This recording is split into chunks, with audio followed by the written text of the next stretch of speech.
আসসালামু আলাইকুম ওয়া রাহমাতুল্লাহি ওয়া বারাকাতুহু। প্রিয় দর্শক, আবার উপস্থিত হলাম সিরাত টিভি ঢাকা এর পক্ষ থেকে।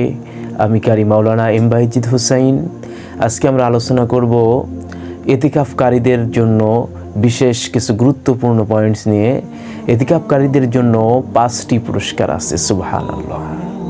ইতিকাফকারীদের জন্য 5টি পুরস্কার। প্রথম পুরস্কার হলো ইতিকাফকারীদের থেকে জাহান্নাম 3 খন্দক পরিমাণ দূরে সরে যাবে। 3 খন্দক পরিমাণ দূরে সরে যাবে। এখন প্রশ্ন হলো, খন্দক আসলে কি? সাহাবারা রাসূল সাল্লাল্লাহু আলাইহি ওয়াসাল্লামকে জিজ্ঞাসা করলেন, যে ইয়া রাসূলুল্লাহ, খন্দক আসলে কি? আল্লাহর হাবিব বললেন, আসমান এবং জমিন থেকে, আসমান এবং জমিনের মধ্যবর্তী যে জায়গা, এই খালি জায়গাটা হলো এক খন্দক।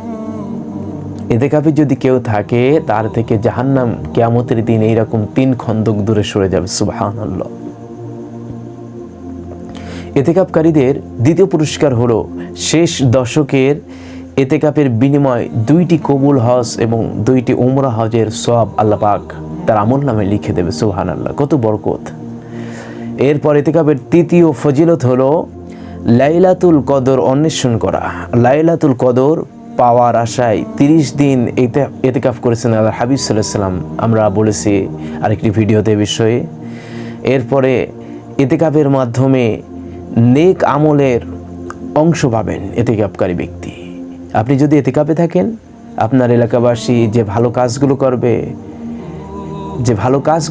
করবে তার একটি অংশ আপনি ইতিকাফে থাকার কারণে পেয়ে যাবেন। সুবহানাল্লাহ। ইতিকাফকারীর সর্বশেষ ফজিলত হলো, ইতিকাফকারী ব্যক্তি যদি তাওবা করে, মহান রব এদের তাওবা কবুল করে দেন এবং এদের জীবনের গুনাহগুলো ক্ষমা করে দেন।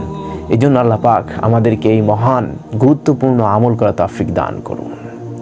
প্রিয় দর্শক, সর্বশেষ বলতে চাই, আমাদের একটি ভুল ধারণা আছে যে আমরা মনে করি যদি ইতিকাফ গ্রামের কেউ না করে তাহলে গোটা গ্রামবাসী গুনাহগার হবে। এটা একটি ভুল ধারণা। এই জন্য আমরা অনেকে ইতিকাফ রাখার জন্য জোন রাখি, গ্রামের লোকজন টাকা তুলে তাকে রেখে দিই। তো এটা একটি ভুল ধারণা, এটা একটি বেদাত। আল্লাহ এই বেদাত থেকে আমাদেরকে হেফাজত করুন। আমিন।